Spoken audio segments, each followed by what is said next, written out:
se va aterrizando el tema, aunque a veces uno no lo quiera, en el impacto en la salud, ¿no? Finalmente somos seres humanos y el principal impacto del cambio climático pues nosotros lo vamos teniendo en aspectos de salud. Bien, como tal la contaminación ambiental definida por el Instituto Nacional de Salud Pública, y justamente retomo esa definición porque como tal es la que da pie a este impacto que se va a tratar de medir y además que se va a tratar de comparar a través de la contabilización económica. Nos dice que la contaminación ambiental es como tal la presencia en el medio ambiente de sustancias o elementos tóxicos en cantidades superiores a los límites por el ser humano, combinados de tal modo que en mayor o menor medida causan un desequilibrio. Esta es importante porque justamente estos niveles o cantidades superiores son los que va a permitir que en algún momento se pueda llevar a cabo esa evaluación económica. Aquí tenemos en esta gráfica es de la FAO, del Programa Panamericano de Salud, bueno, la Organización Panamericana de la Salud, donde de este lado nos identifica cuáles son las principales causas de muerte en nuestro país. Hay varias, pero aquí podemos identificar que varias justamente se refieren o se definen a contaminación ambiental del aire, ¿no? Tenemos algunas como, por ejemplo, entre los principales causas de muerte, los riesgos de la dieta, el incremento o los niveles altos de glucosa, niveles de masa corporal altos, presión arterial alta, fumar, tomar, bueno, el alcohol, pero específicamente se van concentrando algunas como la contaminación del medio ambiente, la contaminación del aire en los espacios domésticos y el ozono, ¿no? En particular como tal, estas tres causas que tienen que ver con la contaminación del aire, nos han generado en el 2010 esta cantidad de muertes totales, 20.496 por partículas del aire en el ambiente. Aquí se refiere, y ahorita seguramente ustedes las tienen muy en mente, por el problema que tuvimos aquí en la ciudad, ¿no? De las partículas 2.5 y las partículas 10. Se generan, sí, por las emisiones contaminantes de autos, de fábricas, pero sobre todo también por algunas situaciones inducidas como son los incendios forestales. El de uso doméstico, que bueno, aquí se refiere al uso que se hace de los combustibles, lo que puede emanarse y que uno respira, y el ozono, que bueno, en este caso es sobre todo por este efecto de gases de invernadero, ¿no? Que se combina con el uso que hacemos sobre todo de medios de transporte, al menos en la ciudad. De aquí, entre los principales problemas de salud ambiental, ya como tal específico que tenemos en nuestro país, tenemos en primer lugar la contaminación del aire, ¿no? Escasez de agua, contaminación de agua, exposición a sustancias peligrosas o riesgosas, compuestos orgánicos persistentes y residuos sólidos. La característica de estos es que principalmente las dos primeras tienen origen justamente en cambio climático, que se agudizan. No son como tal resultados directos del impacto del cambio climático, pero se agudizan con él. Si ustedes recuerdan, justamente una de las cuestiones del cambio climático es que nos lleva a situaciones, ¿cómo puedo decir? Bueno, a condiciones o situaciones climáticas más extremas, ¿no? Niveles más altos de calor, que entonces lo que generan son sequías o periodos de estiaje más largos, ¿no? Y entonces se genera escasez de agua. Y también tenemos entre el clima que puede ser extremoso, pues obviamente periodos donde también se tienen estos gases de efecto invernadero, ¿no? Que se retienen en la atmósfera, no salen, y entonces eso genera que la contaminación del aire, que de por sí es creciente, se concentre en los espacios urbanos donde nos encontramos, y eso nos genera todavía mayores problemas en cuanto a lo que respiramos como partículas, plomo, etc. La contaminación del agua va ligada justamente a esta escasez de agua. Por un lado está la contaminación normal que hacemos, ¿no? Por el uso doméstico, usos agrícolas, uso industrial, pero además otra de las características es que cuando tenemos escasez de agua, y eso es muy típico aquí en la ciudad, además se incrementan los niveles de contaminación del agua potable, ¿no?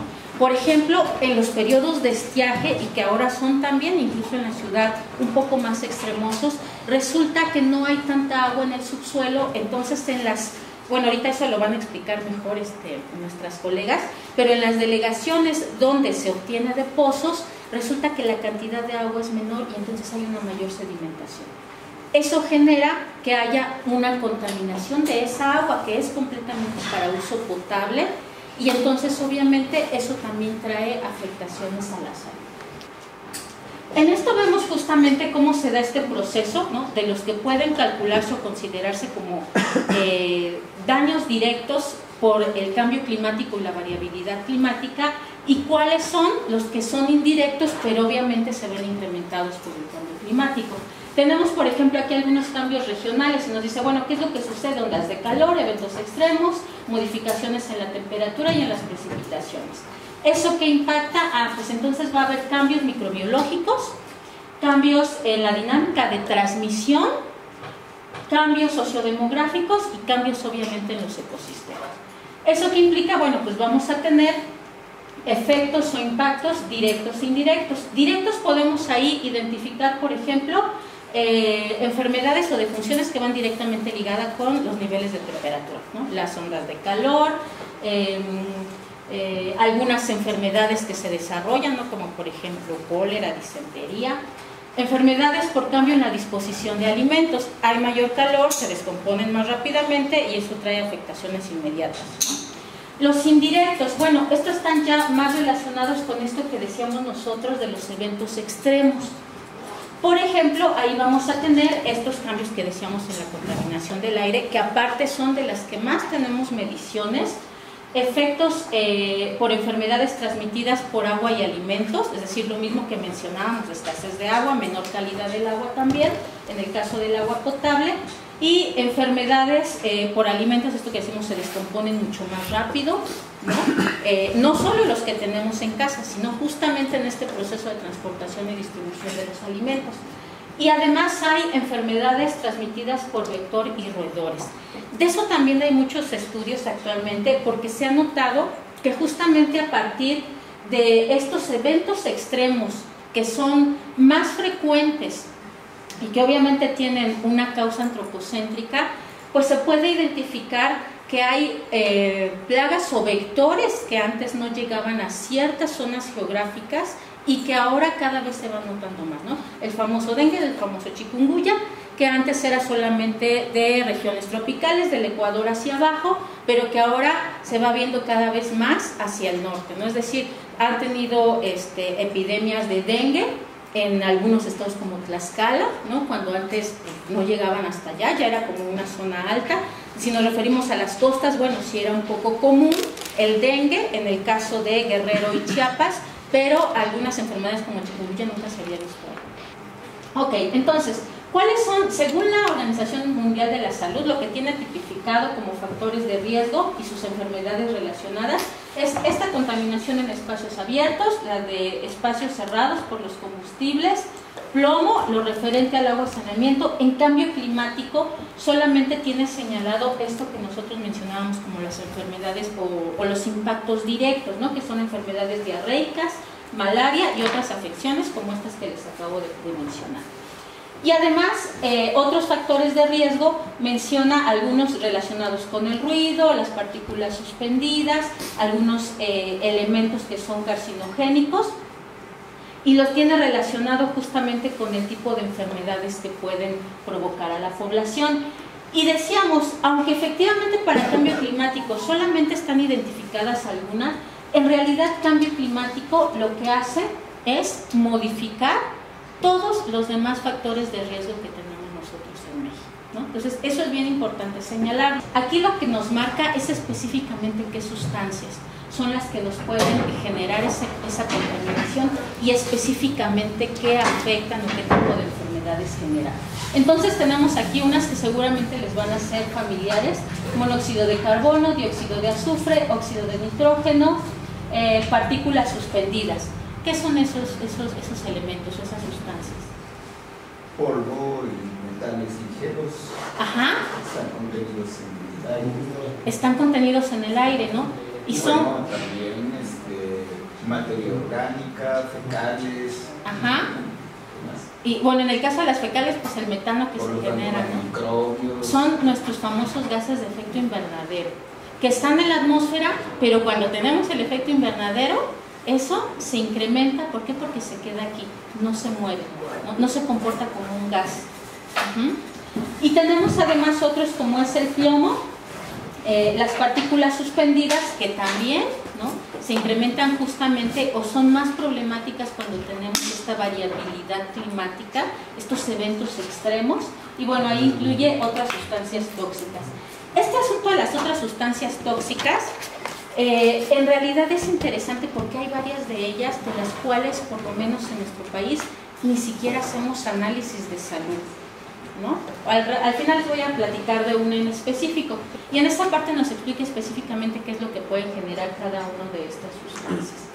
Aquí, ya yéndonos específicamente a la ciudad, tenemos que en ese periodo, son solamente 2 añitos, se midió cuál era esta sintomatología, es decir, cómo se presentaba según el movimiento del ozono. Para este análisis, que es también de la Organización Panamericana de la Salud, analiza los 3 tipos de las sustancias más comunes cuando hay contaminación atmosférica, que son las partículas, las 2 que les mencioné, y el ozono. En este caso les dejé yo solo la del ozono. ¿Por qué? Porque se ve específicamente cuáles son las molestias o la sintomatología que se presenta cuando hay incremento de estos niveles de partículas de ozono, ¿no? Y tenemos aquí irritación de ojos, dolor de garganta, lagrimeo, tos seca, dolor de cabeza y dificultad para respirar. En este caso solamente es la sintomatología. Falta justamente hacer el análisis de cuáles son las enfermedades que se disparan, ¿no?, cuando justamente tenemos nosotros problemas de incremento de ozono. ¿Quién de ustedes ha sentido esto cuando va al centro, por ejemplo, ¿no?, o ahora que tuvimos nuestra semana de descanso por las famosas partículas, ¿no? Pues todos, ¿no? Y eso aquí se puede identificar claramente cómo sí estas sustancias tienen efectos inmediatos, ¿no?, pero además tienen también efectos a más largo plazo sobre la salud. En este caso tenemos, bueno, ya no es contaminación atmosférica, aquí nos referimos a enfermedades de origen hídrico, es decir, lo que tiene relación con ya sea esta contaminación del agua o la escasez de agua que hablábamos hace ratito, ¿no? Y tenemos aquí también enfermedades muy específicas. Fiebre hemorrágica por dengue, fiebre específica por dengue, tifoidea, hepatitis A, salmonelosis y paratifoidea, infecciones intestinales de protozoarios, ascariasis, amibiasis intestinal y otras infecciones intestinales. Es decir, aquí lo que nosotros podemos ver es cómo justamente esta situación del agua, ¿no?, la escasez o la contaminación del agua, inmediatamente nos lleva a ver reflejados problemas, ¿no?, en la salud de las personas. Entonces, por eso es importante. Y no solamente el aspecto de salud son parte de los costos sociales y ambientales, ¿no? Es como el que más nos toca, el que más nos llega. ¿Por qué? Porque va directamente a nuestra salud. Sin embargo, esto es nada más como un ejemplito de cómo justamente este cambio climático tiene impactos directos que nos afectan en el día a día, ¿no? No ni siquiera a largo plazo, ni a 20 años, ni a 10 años, sino inmediatamente, y que además van a tener efectos a lo largo de nuestra vida. Para poder evaluar el impacto ambiental hay diferentes metodologías, ¿no?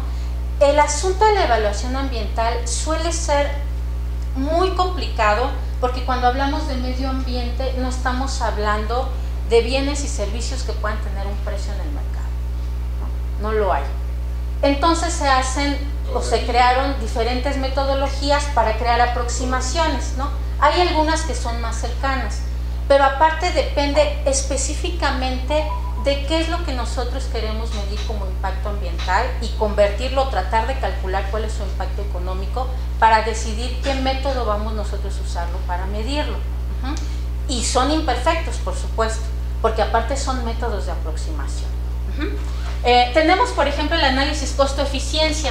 Aquí lo que se hace es que se intenta construir indicadores que nos relacionan cuál es el costo de ese impacto ambiental con beneficios que se pudieran generar. Esto se usa sobre todo, por ejemplo, para proyectos que están tratando de minimizar esos impactos negativos. Entonces decimos, pues creamos un proyecto que puede ser, pues estos, ¿no?, que proponían en los memes, ¿no?, unos grandes ventiladores que soplen en las orillas de la ciudad. ¿Cuánto nos cuesta, ¿no?, y cuánto nos va a beneficiar, ¿no? Bueno, lo digo así como para dar un ejemplo muy burdo. Ahorros en costos. Si ponemos unos filtros como los que tienen en China, ¿no?, en los principales puntos de la ciudad donde hay personas, eso obviamente va a absorber un poco de estos contaminantes atmosféricos, y entonces ¿qué nos vamos a ahorrar, por ejemplo, en gastos de salud, ¿no? Y eso sería otro método. Los costos de mitigación, evitar o reparar daños. Esto va más bien como para mediciones de impactos que podrían ser, por ejemplo, en las minas, ¿no? Ahora que estamos hablando tanto del Grupo México, pues ya sucedió lo que no debía suceder con Grupo México, ¿no? Ya se dio, ya infectó el río Sonora, ya infectó los terrenos, ya hubo daños a personas que tomaban el agua de ahí. Pues entonces ahora ¿cuánto le cuesta reparar ese daño, ¿no? Esos serían los costos de mitigación. Precios hedónicos. Aquí lo que se hace es tratar de estimar ese impacto económico cuando, por ejemplo, a un proyecto, a una situación o a un bien o servicio se le agregan características o se le quitan. Oye, ¿a ti te gustaría que aquí en la UNAM tuvieras un centro médico, ¿no?, como el que tenemos, pero donde tú pudieras irte a revisar todos los días de si la contaminación ambiental te está afectando, si eso afecta a tus estudios, si está afectando tus pulmones, si tienes que realizar alguna actividad específica? Sí, bueno, ¿cuánto estarías tú dispuesto a recorrer, a lo mejor en distancia, o a pagar por ello, o a trasladarte desde tu facultad hasta ese punto donde lo vamos a poner, ¿no? Y si además de eso le ponemos que tienes ahí un gimnasio donde puedes hacer ejercicio para sacar todas esas toxinas, y si además puede venir tu familia, es decir, se le van agregando características donde uno observa cuál es la disposición de las personas, ¿no? Otro método serían los costos del viaje. Aquí se determina, por ejemplo, sobre todo para proyectos que están localizados alrededor de algún territorio, ¿no? Entonces, por ejemplo, decimos, bueno, pues ¿cuánto gastas tú normalmente por ir a un parque, ¿no?, que es como el ejemplo más típico? ¿Cuánto estarías tú dispuesto a pagar por ir al parque? No, pues nada. Bueno, ok, no estás dispuesto a pagar nada porque los parques son públicos, pero ¿cuánto haces para ir al parque más cercano que tienes, ¿no? Un parque ecológico, así bonito, hermoso.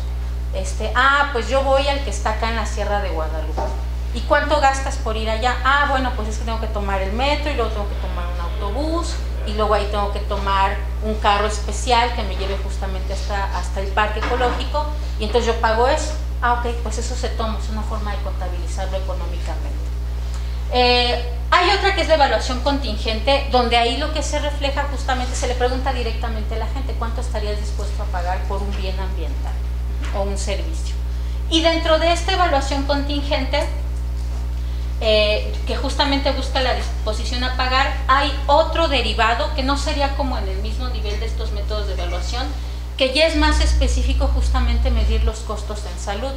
Estos costos en salud, pues justamente lo que se hace es tratar de valorar cuáles son los costos de la morbilidad, es decir, de la permanencia de las enfermedades en las personas con relación a la contaminación. Estos son de los que les vamos a platicar ahorita un poquito para que ustedes vean de qué forma, ¿no?, existen metodologías en las que se mide justamente esos impactos a la salud de los cambios ambientales y cómo se aplican, ¿no? La siguiente, por favor. Para la Organización Mundial de la Salud, ¿no?, para evaluar estos impactos que se pueden tener, impactos ambientales, existe una metodología que se basa justamente en el método de disponibilidad a pagar o evaluación contingente, ¿no? ¿Cuánto se estaría dispuesto por pagarlo?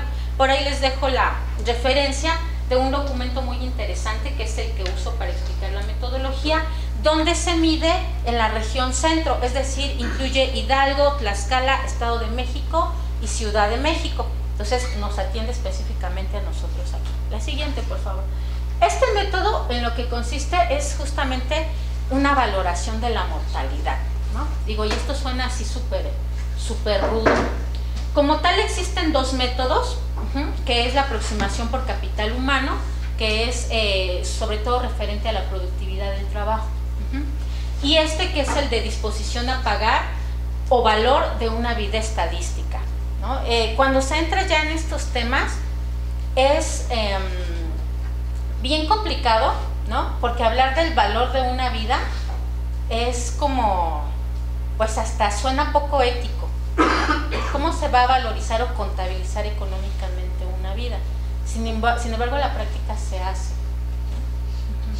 Bueno, y justo sobre eso, cuando se hacen las valoraciones de salud en una ciudad o en una zona rural, o sea, se hace el criterio, sí. Es que por vivir en ciudad, estadísticamente tú probablemente vivas pues, como hasta 70 años, ¿no? Entonces sí. De ahí yo hago la estimación de tu afectación a la salud. A comparación, si lo hago en una zona rural, pues vivirías más tiempo, unos 5 o 10 años más. Entonces eso lo sumo a la contabilidad del tiempo que tú restarías por el daño a la salud. O sea, creo que también es un cinismo que hacen las propias metodologías, ¿no? Esperando, pues ni modo, ¿no? Ya quien vive en la ciudad va a vivir menos y de menos calidad y mejor como las zonas rurales. Desafortunadamente las zonas rurales, como en el caso de la minería y demás, pues también se hacen pato como para no llegar a este tipo de valoraciones justo para no reparar los daños. Sí, exactamente. Sí, no, y eso es terrible. Este enfoque como tal de la disposición a pagar viene justamente de la corriente de la economía ambiental, ¿no? Que ya algunos les platicaron la sesión pasada, que tiene un enfoque más, ¿cómo podríamos llamarlo? Pues más neoclásico, más economicista, no económico, ¿no? Sino economicista, que justamente lo que quiere es medir. No es que sea malo en sí mismo, ¿no? Como tal lo que hacen, porque finalmente la valorización económica sirve para algo. ¿Para qué? Pues para prever tus presupuestos. ¿Para qué? Para generar programas de salud, ¿no? Sin embargo, justamente esta parte de decir, pues vamos a asignarle un precio o un valor a la vida es complicado, ¿no? En lo que consiste específicamente este método es que se va a calcular la disposición que tienen a pagar los individuos para asegurar que va a disminuir su muerte prematura, ¿no? Y ahí tiene que ver, por ejemplo, con aspectos como, bueno, pues yo quiero vivir sano, ¿no? No me quiero morir pronto. Entonces, a lo mejor estoy dispuesto a pagar un poco más por alimentos que sean más sanos, ¿no? Claro, que eso justo desde este enfoque que les digo de la economía ambiental, porque al menos en nuestro país aún todavía no es necesario pagar un sobreprecio por consumir alimentos sanos. Pero hay sociedades donde sí. ¿Por qué? Porque todo lo que está en los retails, en los centros comerciales, en los supers, ya tiene uso de pesticidas porque por norma así se hace, ¿no? Acá tenemos tanto los productos orgánicos que tienen su sobreprecio porque tienen su marca y su etiqueta con uso de agua limpia y bla, bla, bla, pero también todavía tenemos zonas donde se sigue produciendo de forma orgánica sin tener una etiqueta, ¿no? Entonces, aquí no necesariamente esa disposición a pagar crea un sobreprecio. También, por ejemplo, bueno, ¿cuánto estoy dispuesto a pagar? A lo mejor en lugar de vivir justamente en el Zócalo, pues me compro una casita acá en Tlalpan, ¿no? Que está más verde y me sale un poco más cara comprarla aquí que comprarla en el centro, ¿no? O cuánto estoy dispuesto a pagar por integrar a mi vida un estilo de vida que incluye actividades deportivas. Ajá. Ah, pues sabes que no hay un parque cerca, no están las islas que te puedes venir a correr todos los días, pero sí hay un parque a lo mejor privado o un gimnasio ahí con un enfoque sustentable, ¿no? En el que se puede inscribir. ¿Cuánto está dispuesto a pagar por eso?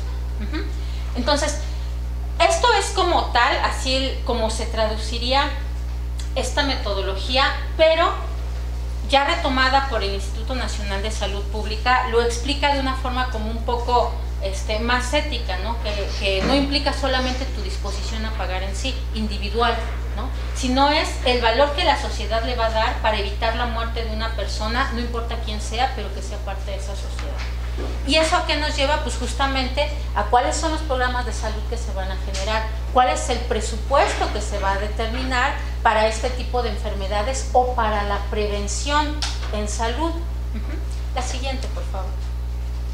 En el estudio, este estudio es del 2016, ¿no? Se usaron dos estimadores de riesgo. Esos dos estimadores toman estos tres tipos de contaminación atmosférica, que son las partículas 2.5, las 10 y el ozono. Y usa dos líneas base. ¿Se acuerdan que hace rato les mencionaba, ¿no? Esta parte de cuáles son las líneas base es muy importante. Toma dos. Uno toma la norma oficial mexicana de salud y toma la norma de la OMS, de la Organización Mundial de Salud, que son diferentes, difieren en cuanto a la cantidad tolerable o que no manifiesta riesgos a la salud humana en materia de estos tres tipos de contaminantes. En este análisis, pues justamente lo que se mide es cuál es el número de veces que se incrementa la probabilidad de que un individuo tenga un padecimiento a medida que se van aumentando estas concentraciones de estos tres tipos de contaminantes en específico. Se obtienen dos valores para México, aquí nada más les puse uno, pero el de la norma mexicana se contabiliza como 1.6 millones de pesos y donde usa la línea base de la Organización Mundial de Salud da un resultado de 13.85. Es decir, eso es lo que cuesta en México el estar respirando estos tres tipos de contaminantes en un año, ¿no? Ok, la siguiente, por favor. Otra metodología que se ha usado, esta la ha usado el INCO, que se llama así el costo en salud. Lo que ha hecho es tomar en cuenta cuáles son las enfermedades que se causan por una mala calidad del aire y ellos miden los resultados de 2010 a 2016.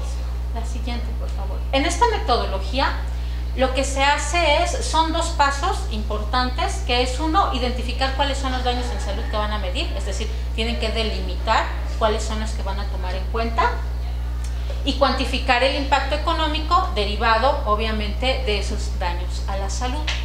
Para el punto 1, que es identificar los daños en salud, tomaron como base informativa un sistema de indicadores. Ahorita vamos a ver cuál es ese sistema de indicadores. Se tiene que definir cuáles son los métodos y técnicas que se van a utilizar para medir este impacto ambiental, y además se requiere de un sistema de normas y regulaciones vigentes. Las normas son las que nos van a dar la línea base, ¿no?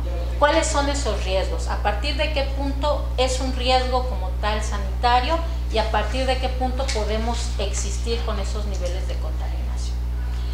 Para el primero de la identificación se usó, número de muertes, hospitalizaciones y consultas que pueden ser atribuibles a partículas de 10 micras. Fueron como lo delimitaron ellos, ¿no? Se fueron solamente, hacen los tres. En este caso les puse yo el de partículas menores a 10.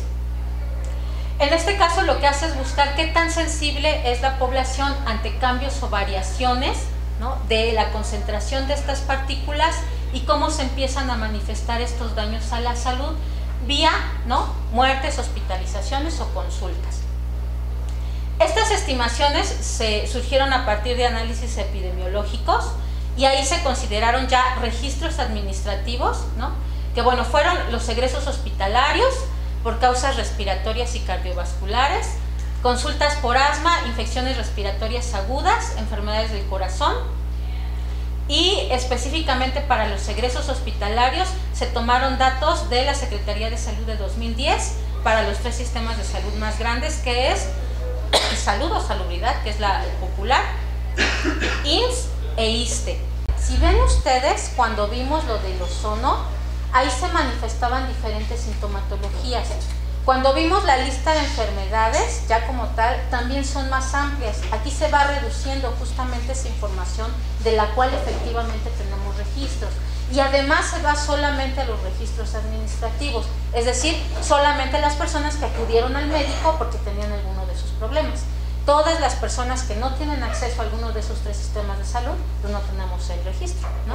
Todas las personas que no acudieron porque consideraron que no era tan grave, pues tampoco tenemos su registro. Todas las personas que no acudieron a un médico porque no hay un médico cerca de su casa, por ejemplo, pues tampoco tenemos el registro, ¿no? Entonces, la información como tal con la que contamos, pues también va siendo, ¿cómo les diré? Pues nos va limitando justamente estos datos, por lo cual volvemos a lo mismo, la estimación de los impactos económicos pues también no son perfectos, porque solamente vamos a tomar en cuenta esto. Para el caso 2, bueno, aquí hay dentro de la metodología 3 tipos de gastos que deberían de tomarse en cuenta, como lo dice la metodología. Uno son los gastos asumidos por el presupuesto del Estado en un año, ¿no? ¿Cuánto se fue para presupuesto en salud? Y ya lo vamos a ir derivando. ¿Cuánto se fue para enfermedades cardiovasculares? ¿Cuánto se fue para enfermedades isquémicas del corazón? Y ahí, por ejemplo, nos dice gastos en servicios de salud y gastos defensivos, es decir, lo que se va a la prevención en salud. Tendrían que considerarse los dos. Por eso nos marca ahí como control epidemiológico. Otro tipo de gastos serían los gastos asumidos por las empresas. En este caso, lo que se toma es justamente la productividad del trabajo. ¿A qué nos referimos? ¿Cuántas veces o cuántos días faltaron las personas a su trabajo por daños a la salud que tienen origen en este tipo de enfermedades o sintomatología que pueden ser atribuibles a el incremento de la contaminación atmosférica? O sea, esa cadenita es bien complicada, ¿no? Porque además también hay muchos de esos padecimientos que no es tan fácil atribuirlos, ¿no?, a este incremento de la contaminación atmosférica. Entonces, ahí también va siendo un problema este asunto de controlar. En el caso de estos dos primeros, inclusive, sí hay información estadística. ¿Por qué? Porque las empresas sí registran en su nómina quién fue y quién no fue. Y les piden un justificante, porque no fuiste, tienes una incapacidad o tienes otra forma de justificar el por qué no viniste a trabajar, para que yo te descuente o no te descuente, porque finalmente eso es dinero para las empresas. En el caso del Estado, pues también tiene registros, ¿no? Porque también registra quiénes son los pacientes que vinieron y cuáles son los tipos de enfermedades que tienen. Este registro administrativo es mucho mejor y tiene mucho más calidad para este tipo de valoración de los impactos ambientales en salud, porque incluso es más detallado. Fue un problema isquémico, fue solamente sintomatología, fue un problema cardiovascular, ¿no? En este caso no necesariamente se tiene a ese detalle la información, solamente si faltaron o no faltaron. Y no siempre se tiene cuál fue la causa de que no asistieron a su trabajo o cuánto se modificó esa productividad del trabajo. Esta metodología justamente es del IMCO, que es el Instituto Mexicano de la Competitividad, porque ellos lo que dicen es que las afectaciones en salud afectan la productividad del trabajo y eso afecta la competitividad de las empresas. Es decir, su enfoque también viene desde la economía ambiental, ¿no?, con un enfoque más empresarial y más economicista. Este último, que dentro de la metodología también debe considerarse, que son los gastos de las familias, costo de tratamiento y pérdidas de ingreso de las familias, es el más complicado de registrar, de obtener, ¿no? ¿Por qué? Porque las familias no necesariamente todas hacen su presupuesto mensual, donde registran cuánto tienen destinado a salud y al final del mes cuánto efectivamente gastaron en salud y cuánto efectivamente gastaron en alguno de estos tipos de enfermedades que nos puede provocar la contaminación del aire, ¿no? Porque aparte hay muchas más contaminaciones que generan más enfermedades. Entonces, esta parte es la más complicada. En particular, no lo retoma el IMCO, pero sí se ha retomado por otros estudios y sí lo llega a retomar el INEC, el Instituto Nacional de Estudios de Ecología y Cambio Climático. Sí lo llega a retomar, hay estudios muy buenos ahí, pero lo hacen obviamente pues a través de encuestas. ¿Qué implica una encuesta? Que solamente está tomando una muestra de una población completa. Entonces, lo mismo, sí nos sirve la información, pero son solamente aproximaciones. La siguiente, por favor. Para este segundo caso, específicamente en esta metodología, lo que hicieron fue calcular dos tipos de impactos económicos. Uno que fue los gastos en salud y las pérdidas de productividad. Los gastos en salud tomaron pues esta información que tienen, que son las consultas y hospitalizaciones, y se calculó el costo de cada una de ellas, ¿no? Cuánto costó la consulta, ya sea para el Estado, ¿no?, en su presupuesto, o ya sea para las empresas si es que ellas ofrecen un sistema de salud específico. Y hospitalizaciones, lo mismo. Se calculó por los días promedio que se dieron de atención médica Esta parte de los días promedio también es muy importante en estos estudios que se hacen de salud, porque también incluso se puede analizar estacionalmente, ¿no? Por ejemplo, podríamos obtener la información de cómo se incrementaron estas consultas y hospitalizaciones durante esta semana que tuvimos en junio. Y ahí se ve claramente esa relación entre el empeoramiento de la situación del aire, ¿no? De las condiciones del aire, y la sintomatología o las enfermedades que las personas desarrollaron.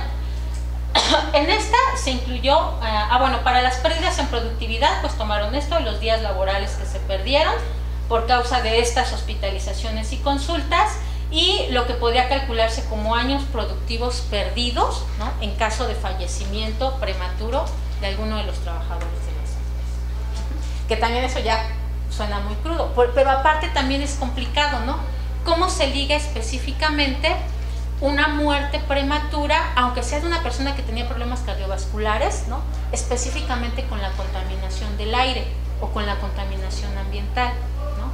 Estos normalmente son estudios de muy largo plazo y pocos estados, y obviamente las empresas, ¿no? Ni las farmacéuticas, hacen estudios de salud a largo plazo. La mayor parte son a corto plazo, ¿no? Nadie mide la vida completa de una persona, cómo recibió esos impactos por vivir, ya sea aquí en la Ciudad de México o alrededor de la refinería de Azcapotzalco o en Apasco, donde está la fábrica de cemento, ¿no? Que causa muchos niveles de cáncer por la cantidad de plomo en la sangre de los niños, ¿no? Por ejemplo. La siguiente. Ok, esos tres tipos de gastos es lo que nos daría el costo social del efecto de la contaminación sobre la salud humana, ¿no? ¿Qué eran los gastos? ¿Qué? ¿Los primeros cuáles eran?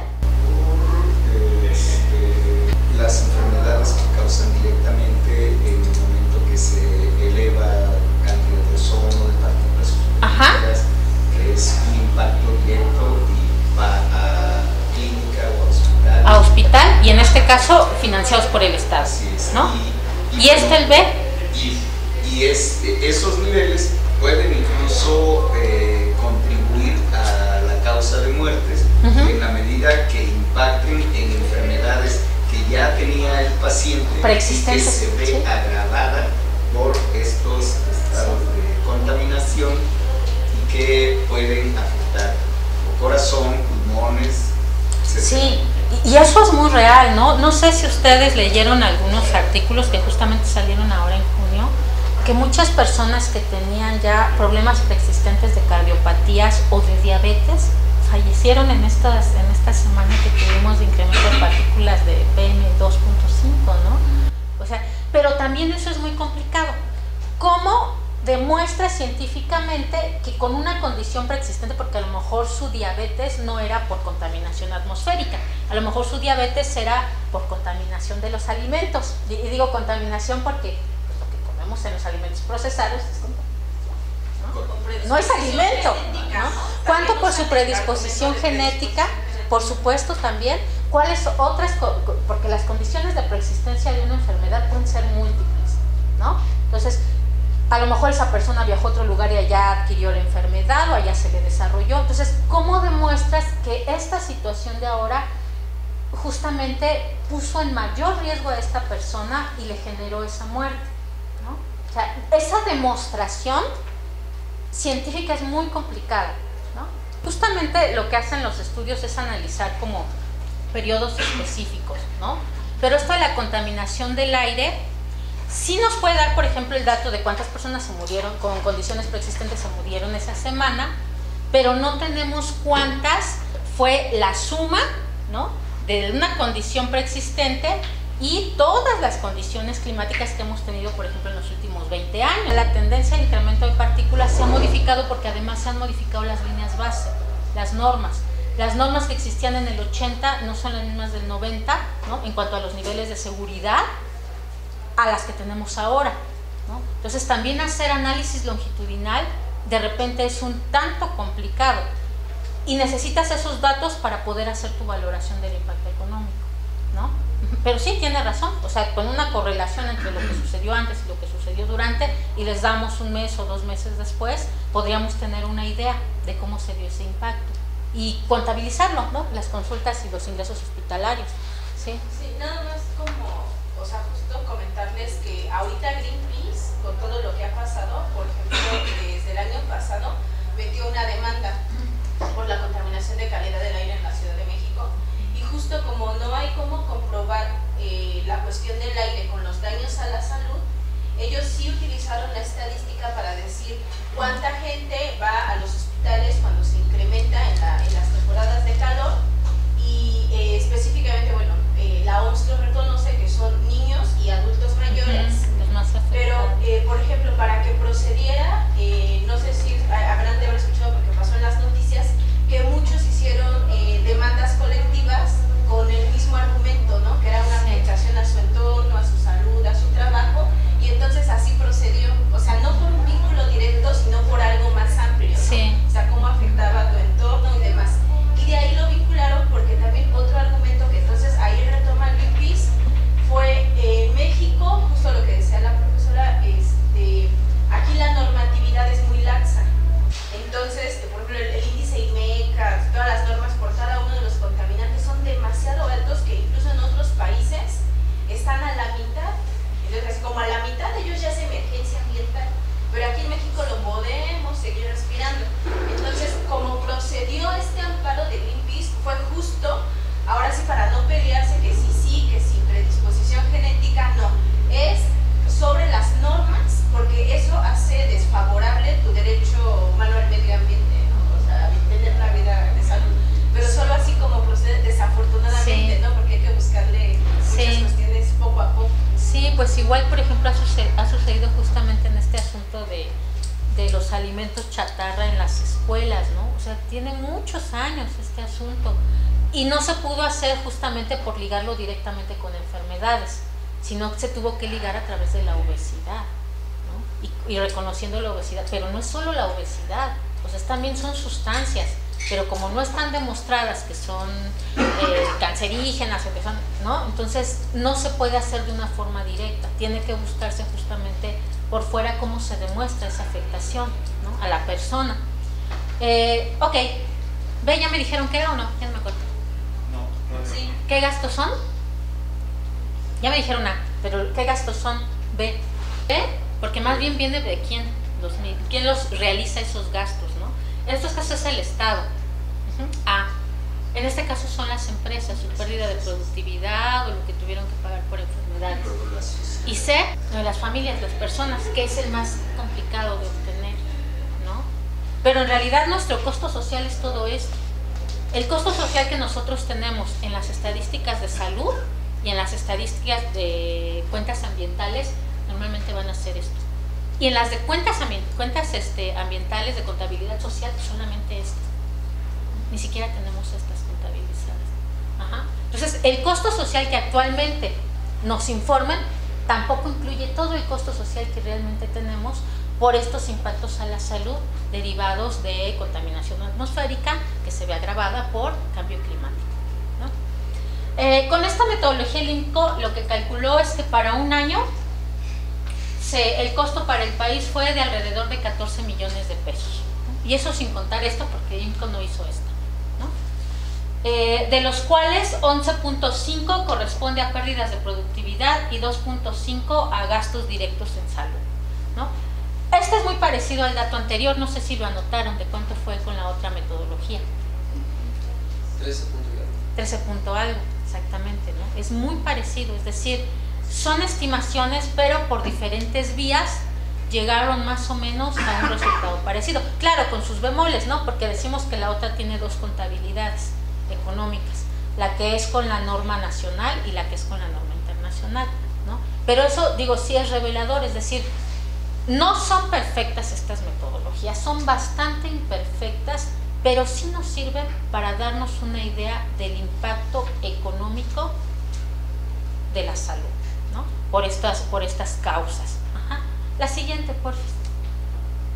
Ok, pues eso sería, les dejo ahí algunas bibliografías donde, bueno, específicamente donde vienen estos dos estudios, como para que puedan ustedes meter a revisar, que incluso revisen esto que les comentaba de las otras partículas PM2 o la del ozono, ¿no? Porque justamente esto nos da, ¿cuál podría ser la conclusión aquí, ¿no? Para estimar los costos sociales y ambientales, sociales lo vemos desde el aspecto de los ingresos, las consultas, bla, bla, bla. Económicos, pues ya cuánto estuvo gastando quién, ¿no? En realidad todavía tenemos metodologías muy imperfectas, ¿no? Por el mismo origen de dónde obtenemos la información, porque aparte se tienen que acotar a qué impactos en salud efectivamente pueden ser demostrados como derivados de solo un tipo de contaminante. Además nos faltarían otros tipos de contaminantes, nos faltaría por ejemplo ruido o específicamente lo relativo a agua, ¿no? Lo de gases de efecto invernadero ya en conjunto, no solamente estas partículas. Algunos elementos químicos que son más peligrosos, el plomo, ¿no? Que son precursores de cáncer. Justamente ayer con un maestro de geografía que estaba yo platicando, me comentaba él, en España, por ejemplo, siempre que se crea alguna construcción que requiere perforación del suelo, dentro de los estudios previos que se les requieren es la medición del radón, que ese radón pues es un elemento que tiene cierta radioactividad cuando se emite a cierto volumen, ¿no? Cuando es poquito, pues está en el ambiente y no pasa nada. Pero cuando es mucho, sí. Y justamente se ha identificado que en algunas zonas, dependiendo obviamente de la geofísica del suelo, hay una emisión mayor de radón. Aquí en México no se mide, y menos en construcciones, ¿no? O sea, no hay, se mide si acaso a lo mejor en minas, porque son las que hacen perforaciones muy profundas, y eso decir se mide es, ¿no? O sea, está en la ley que se mida, pero no solo está el radón, están muchas otras sustancias, ¿no? Entonces, con que entreguen su estudio de impacto ambiental, donde dijeron que estas son las que pudieron medir, pues palomean, ¿no? Y, por ejemplo, él decía, y sin ir muy lejos, si se midiera ese radón en todas las colonias que están alrededor de la antigua refinería de Azcapotzalco, se podía ligar perfectamente con el incremento de casos de cáncer que hay en esa zona, ¿no? Entonces, digo, hay mucho que hacer, mucho que aprender, mucho que estudiar, y aparte, ¿no? Si lo dividimos, pues medir todo eso y traducirlo a costos económicos. ¿Esto qué es? Estas son dos cosas, les decía yo, ¿no? Traducirlo a costos económicos o valores económicos. Uno, nos sirve para la planeación y prevención. Sí sirve, aunque suene así tan economicista, valorarlo económicamente, sí nos sirve para eso, para políticas públicas, ¿no? Eso sí es muy útil. Ajá. Verlo desde un punto de vista de, de hacer negocios, pues no, a nosotros no nos sirve en realidad, ¿no? Le servirá a las empresas y su productividad y bla, bla, bla. Pero es útil. Ajá. Este asunto de, y además, porque cuando tú le hablas, por ejemplo, a las empresas y les dices, ¿sabes qué? Que el cambio climático va a tener impactos en tu productividad, tienes que mejorar las condiciones de salud de tus trabajadores, tienes que cumplir con la norma de darles servicios de salud, entonces puedes hablar con ellos, ¿no?